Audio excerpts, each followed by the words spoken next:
Thanks for staying with us. We're going to start with the nation. Major Helen Olanrewaju Ibrahim defects to APC with entire Delta PDP. Take out terrorists. President orders security chiefs.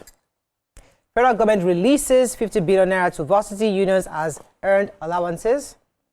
Thousands pay tribute at Pope Francis' body public viewing. How Nigeria's reforms are faring actually, by Edo and Kodoso. Keyamo intervenes in NIMET workers face-off. Lagos bans expectant mothers from Hajj. Okay, which story? Okay, let me start with the 50 billion to university-based unions. So according to the Director of Press and Public Relations of the Federal Ministry of Education, Borio Folashade, speaking on behalf of the Minister for Education, Dr. Olatunji Alausa, she announced that it don't say for all the university-based unions. So the 4 unions are the Academic Staff Union of Universities, ASU, the Senior Staff Association of Nigerian Universities, SANU, the Non-Academic Staff Union of Educational and Associated Institutions, NASU, and the National Association of Academic Technologies. They have collected 50 billion that, is supposed to be accumulated areas for and allowances for them. And he says that this is also a testament to the commitment of the federal government, that the Asiwaju Bola Ahmed Tinubu's government, to ensure that there will be uninterrupted academic sessions. These bodies know how to strike. They used to strike from time to time, but they have zed the money for them now. So if you have a friend that belongs to any of these unions, this is the time to visit them. There will be something to host you. Okay. Can I? So the president has issued fresh marching orders to security and intelligence chiefs to flush out terrorists from every part of the country. And he says enough is enough, and that the military intelligence bosses, sort of get going. So the National Security Advisor, Nuhu Ribadu, was among those who went to see the president and to brief him of what was happening. We also have the National Intelligence Agency Director General. DSS was there, the DG DSS, as well as the Chief of Defense of Intelligence and Chief of Staff to the President. So, of course, while the President was away, as we know, armed men and terrorists carried out a series of attacks in states, especially in Plateau and Benue states. No fewer than 200 people were killed. Scores were injured, hundreds of residents displaced in those 2 states. So, Ribadu was saying that, when he sat with the president, he listened to them attentively, and the president, had been closely monitoring all that's been happening. And he's deeply committed. He says the president is deeply committed to achieving peace and security across the nation, but has emphasized that insecurity is not just a federal government issue. It involves subunits, states and local governments, because as we know, those are the closest to the people.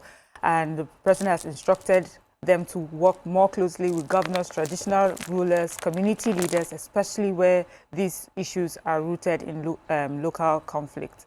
And he said that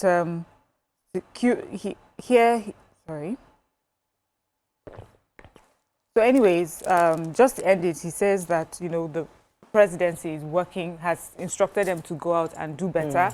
They need to flush out all these terrorists from these areas, and hopefully we will see something, we will see results. The NSA is saying that they are doing better, although there's a lot that still needs to be resolved, but they are confident and positive that they are on the right track. Okay, so let me talk about the Vatican. So the sounds of bells and prayerful chants of thousands of faithfuls echoed throughout the Vatican City as Pope Francis' body was carried in a simple wooden coffin through the square.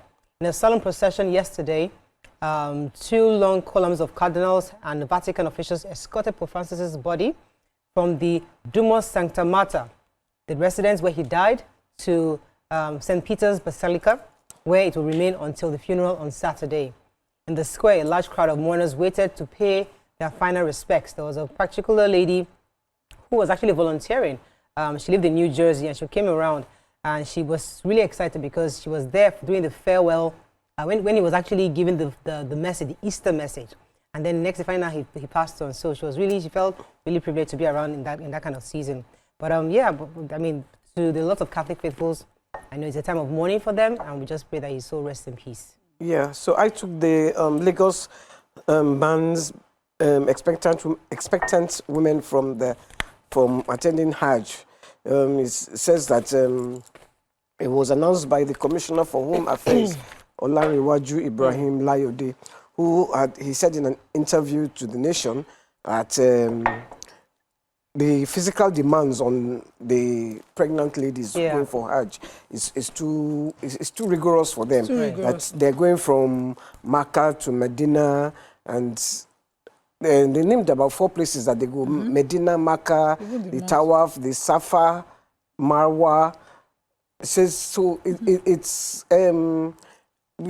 tells a lot on their health. So what they've done now is they are screening them instead of having one place where they go for screening. They have now changed it to six zones now, with also with vans capable of detecting pregnancy and TB. It says the places are Badagry, Ojo, Amuwo, Odofin, Ajerumi, and Apapa. So they all go for screening. He says that a lot of the ladies, they used to give their husbands urine for screening because they just feel that their child should be born in Mecca. You know, but it's really, a lot of them lose their lives when they go there. So, it's a lot of work. So yes, it's a lot of stress for them. Okay, let's move on to Punch. 2027 power shift, opposition weakens as more PDP governors, senators eye APC. Killings, Tinubu demands fresh security blueprint from the intelligence chiefs.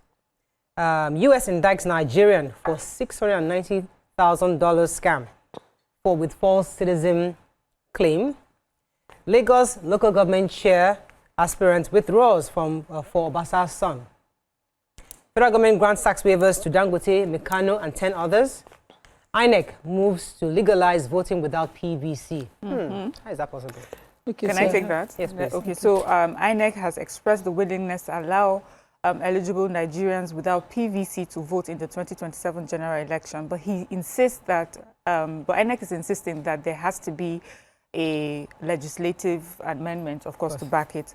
And this followed the remarks that had been made by the chairman of INEC in 2024, where he says that the growing role of technology, particularly by model voter accreditation system in streamlining electoral process, you know, it's growing. And he noted that while PVCs will remain valid for those who possess them, future elections could allow voters to use slips generated by INEC or downloaded from its official website for accreditation.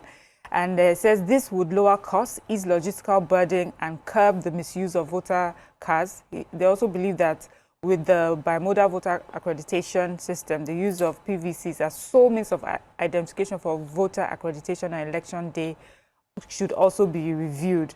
They says those who already have PVCs can still use them, but going forward, computer-generated slips issued to the voter or even downloaded from the Commission's website will suffice for voter accreditation. We're getting better. Yeah. I think it's so they're saying it's possible, but on the legislative arm, you have to do your job so that it's practical. Okay, let's go on a very short break. When we come back, we continue with our review. Stay with us. We'll be right back.